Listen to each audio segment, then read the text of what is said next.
बंद आहे? कुणाला बी देवळात येऊन देवीचं दर्शन घ्यायचं असेल तर कर भरावाच लागल. देऊळ त्यांच्या मालकीचा झाला असेल, पण देवी आई कुणाच्या मालकीची असते का? ती तर तिच्या भक्तांची असते. जा बघा जरा गाभारा उघडून.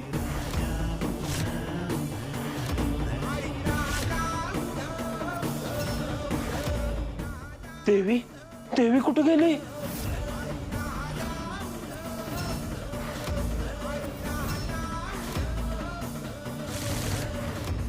देवींना आजच भेटून हा उपाय सांगायला पाहिजे.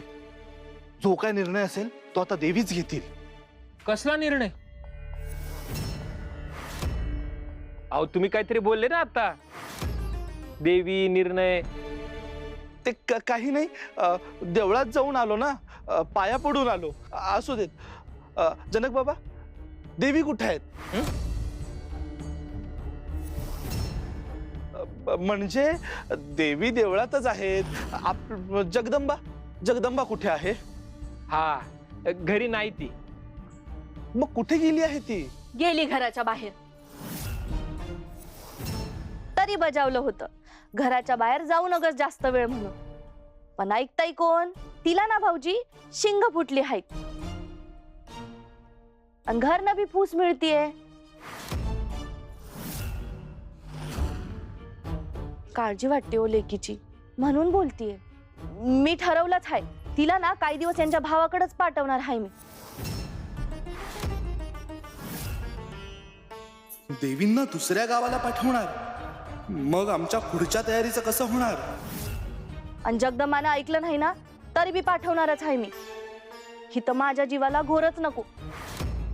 गंगाई अगं पुन्हा समोर काय बोलाव? त्यांना कशाला सांगती घरची गाराणी? ते काय बाहेरच्या आहेत वय? आणि जगदंबाला ओळखतात ते बी घरच्या सारखेच आहेत आपल्या. तिची काळजी करतात. नंदलाल भाऊजी ती तुमचं ऐकते नव. तिला जरा समजावा ना, अशी एकटी दुकटी बाहेर फिरत जाऊ नको म्हणावं. उगा नसत्या नादाला लागू नको. मस्ती कमी कर. तुमचं ऐकल ती. सांगा ना तिला.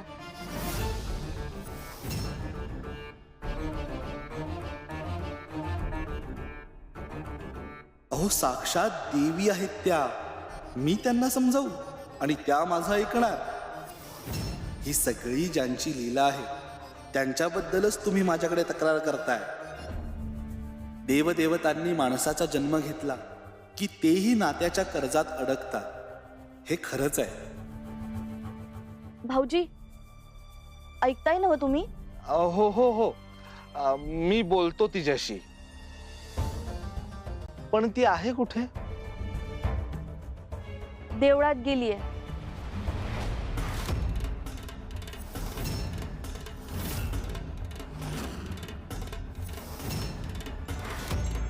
देवी कुठे गेली? अशी गाभाऱ्यातून नाहीशी कुठे झाली? मी तुम्हाला म्हणलं होतं ना, देवी भक्तांची असते. ती देवळात असते भक्तांसाठी. तुम्ही भक्तांनाच इथे येण्यापासून अडवलं तर ती इथे कशाला थांबेल? पण देवी अशी देऊळ सोडून गेली तरी कुठं? ती कुठेही असू शकते.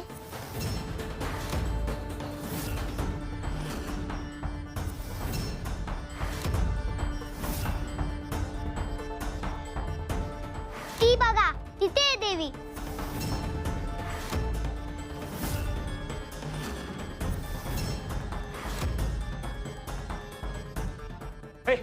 अडव या ना.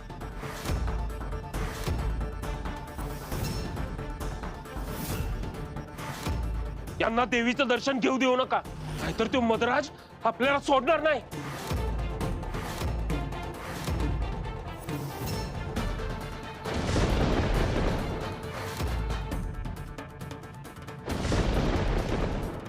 ती बघा तिकडे आहे देवी.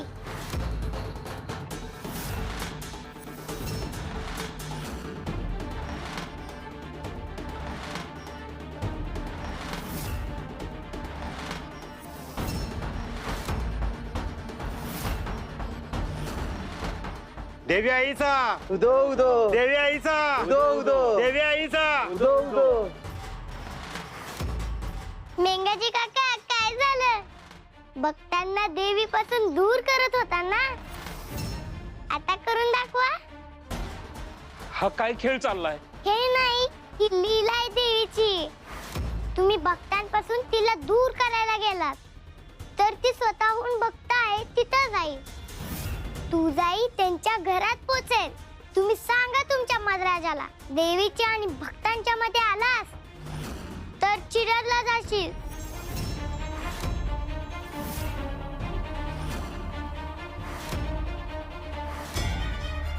काय चमत्कार गा, खरंच देवी आईची कृपा आहे बघ तुझ्यावर.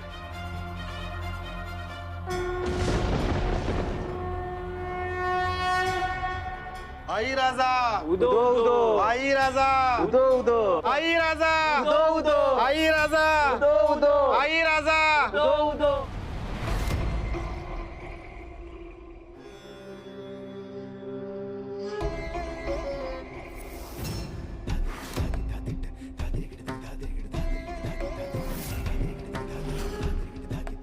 म्हणून तुम्ही सरळ मंदिर सोडून पळून आलात?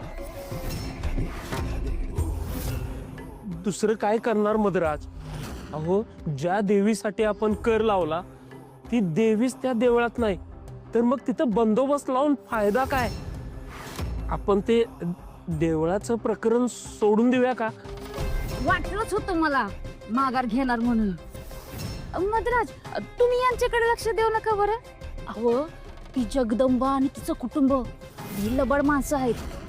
मी तर म्हणते तुम्ही त्यांनाच धरा आणि चांगला धडा शिकवा. ती पोरगी घरात आली आणि गावचं वाटोळ झालं बघा. बारशाला बी तिने माझा अपमान केला.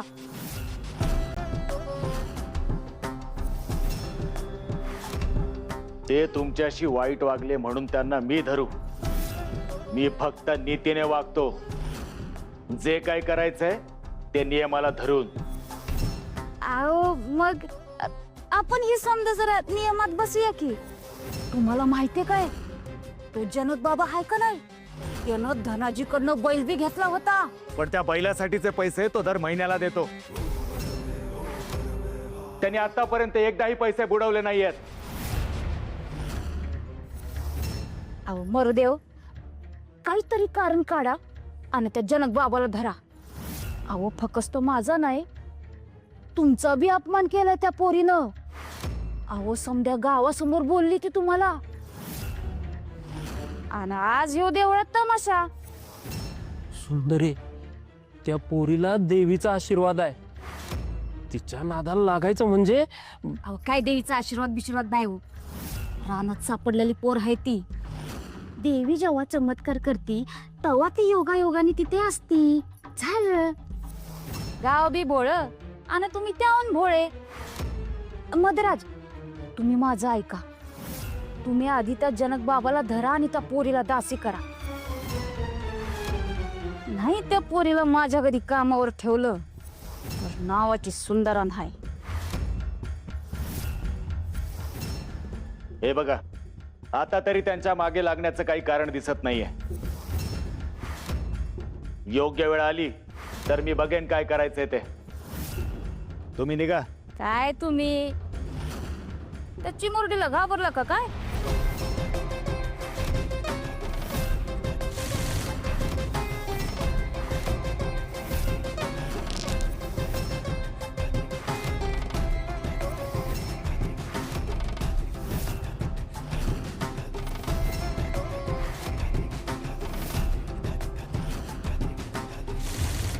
आई राजा उदो उदो आई राजा उदो उदो आई राजा उदो उदो आई राजा उदो उदो आई राजा उदो उदो आई राजा उदो उदो आई राजा उदो उदो आई राजा उदो उदो. अहो, काय झालंय? अहो दादा, अहो आजपर्यंत जे घडलं नाही ते आज घडलं बघा. अहो तुमच्या लेकीनं चमत्कारच केला की. मी कुठला चमत्कार नाही केला काका. मी फक्त देवी आईची प्रार्थना केली, तिला हाक मारली, तिनंच सगळं काही घडवलं. अहो, पण काय झालंय मला नीट सांगाल का? अहो गावाच्या देवळात जाण्यासाठी मद्राच्या माणसांनी कर लावला होता आणि आपला मेंगाजी समद्यांना अडवत होता. तुमची जगदंबा तिथं आली. तिनं त्या सैनिकांना अडवलं आणि म्हणाली जिथं भक्त असतील तिथं देवी जाईल. आणि खरंच देवी गाभारा सोडून देवळातल्या खांबात प्रगट झाली. वय वय, अहो कधी या बाजूला तर कधी त्या बाजूला. अहो मेंगाजी आणि मद्रासची समधी माणसं गोंधळून गेलीत आणि सगळीच्या सगळी पळून गेलीत बघा.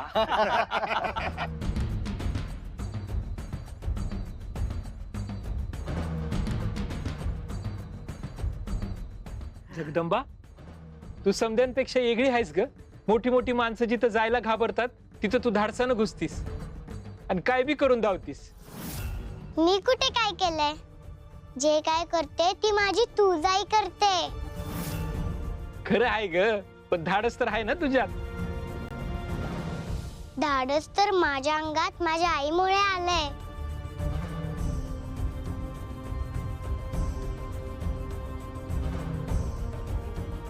खरंच मी कशी तिला सापडले, तिने मला कसं घरी आणलं, वाढवलं, सगळं माहितीये मला.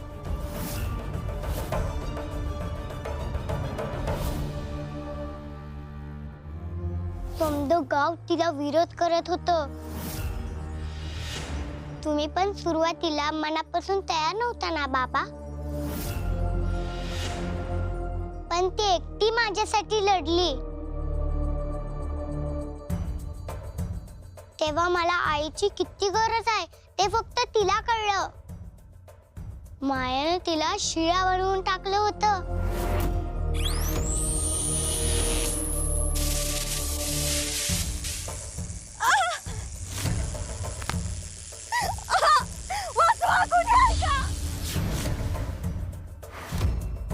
तेव्हा पण माझ्याच काळजीने तशीच स्वतःला ओढत घरापर्यंत आली ती. एवढं धाडस आहे तिच्यात, तर ते माझ्यात येणारच ना.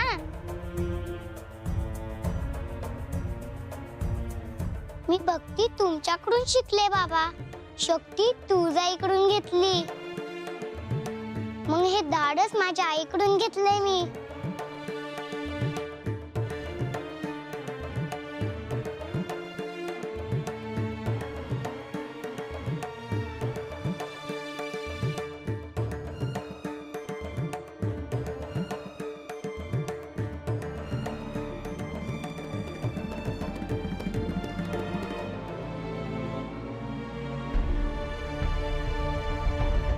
सोडा सोडा तिला. तिच्या वतीनं मी माफी मागतो. सोडा मद्रास, सोडा. तिच्या बोलण्याकडे लक्ष देऊ नका, मरल ती. सोडा सोडा तिला.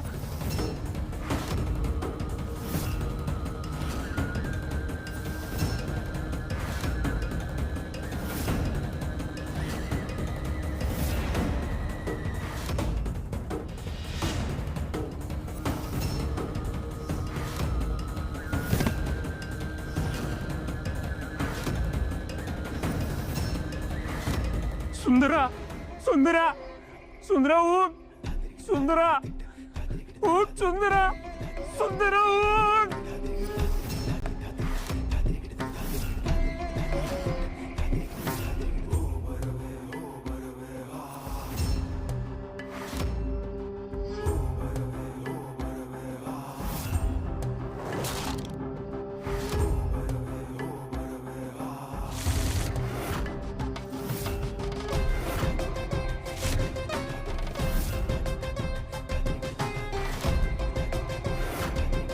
मी मदराज आहे, तुझ्या घरचा दास नाही. माझ्याशी बोलताना आपली लायकी ओळखून बोलायचं. तुमच्या 4 गोष्टी ऐकल्या म्हणून डोक्यावर नाही बसायचं. कुणाला मारायचं आणि कुणाला तारायचं ते मी ठरवेन. प्रत्येकाची वेळ येणार आहे, तेव्हा त्याला भोगायला लागणारच आहे. मदराजाचा फटका आता नाही सुटका. चला निघा आता. जगदंबाचं नाव काढल्यावर लईच पिसाळतो युगडी. नक्कीच काहीतरी भानगड आहे. आधी ती माया बी जगदंबाच्या माग लागली होती, त्याच्यानंतर ती मोहिनी, हा ना आता ह्यो. जगदंबाच्या बाबतीत नक्की कुठं पाणी मुरतंय ते शोधून काढलंच पाहिजे.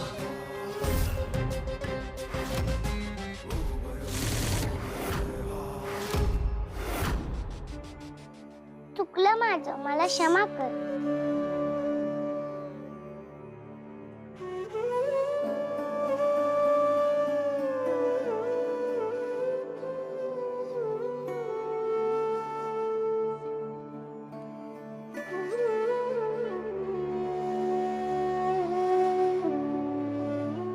मी बी तुला लई रागवले ग, तुला नाही नाही ते बोलले, पण काळजी वाटते ग बाळा मला तुझी. बाळा, तू गावातल्या लोकांसाठी समद करतेस, तुला त्यांची काळजी आहे हे समद कळतंय ग मला. लहानपणापासनं देवी आईचा आशीर्वाद आहे तुझ्या पाठीशी. एवढी संकट आली तुझ्यावर, पण ती समधी पार झाली, कारण देवी आई आहे तुझ्या पाठीशी. पण आता मला भीती वाटते ग, तुला काहीतरी होईल याची भीती वाटते. आई, तू उगाच घाबरतेस, मला काहीच होणार नाही. तूच म्हणालीस ना कुठल्याही संकटातून मी वाचते म्हणून. वय ग, पण आईचं काळीज आहे माझं, तुला नाही कळणार. जरा ऐक माझं, आज तुझ्याकडं काहीतरी मागायचं आहे मला. मी मागेल ते देशील? हो, देईन की.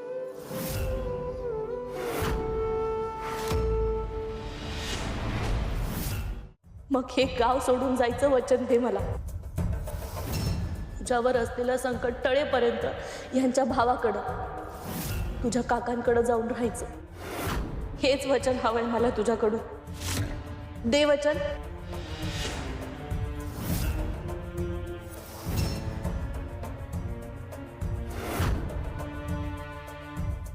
तुझाही सध्या योग निद्रेत आहे, तर मी हे गाव सोडून गेले तर मदाशी कोण लढणार? आईला हे वचन देऊन बसले तर मी गावाला कधीच वाचवू शकणार नाही. दे मला वचन.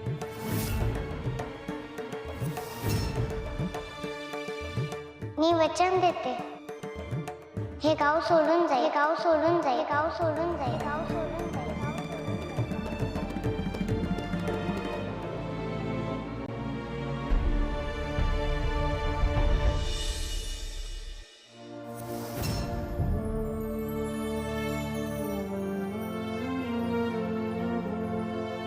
देवी, कुठे होतात तुम्ही? तुम्हाला भेटायचा प्रयत्न करत होतो, पण आपली भेट झालीच नाही. एक वाईट बातमी, मला हे गाव सोडून जावं लागणार आहे.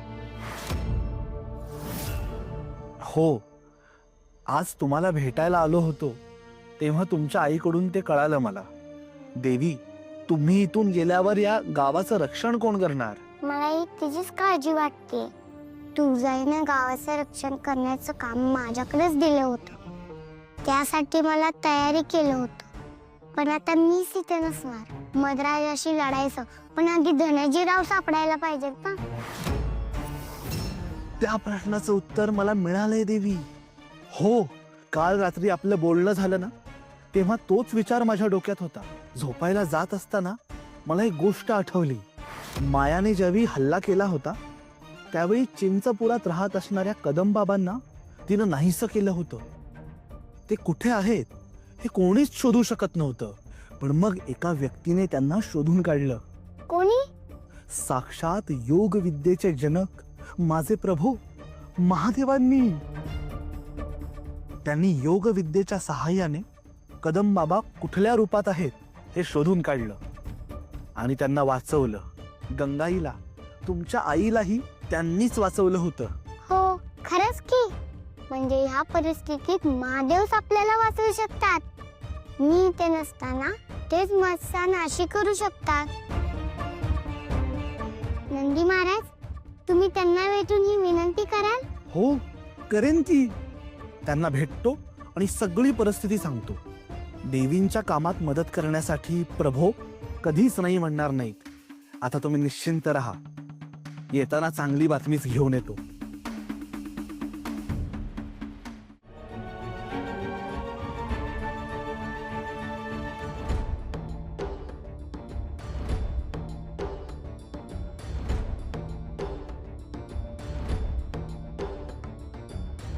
नंदी आलास उठ.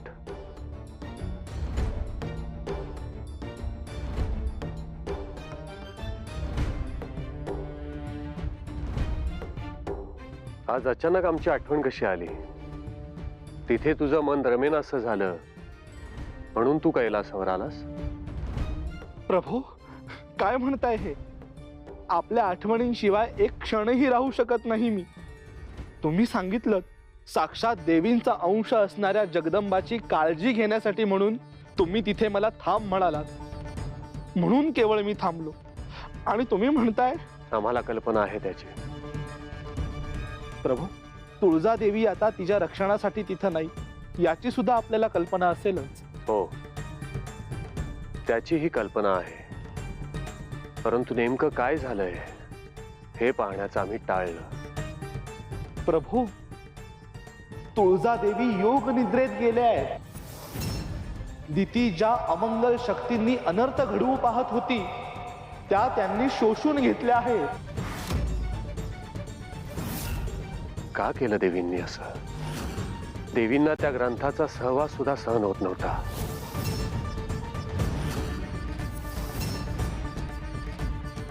आदिशक्तीच्या योजनेत हे नक्कीच नसणार. देवींनी हे सारं जगदंबासाठी केलंय. पण प्रभू, आता देवींची साथ नसल्यामुळं जगदंबेला तुमची गरज आहे. ती संकटात आहे प्रभू.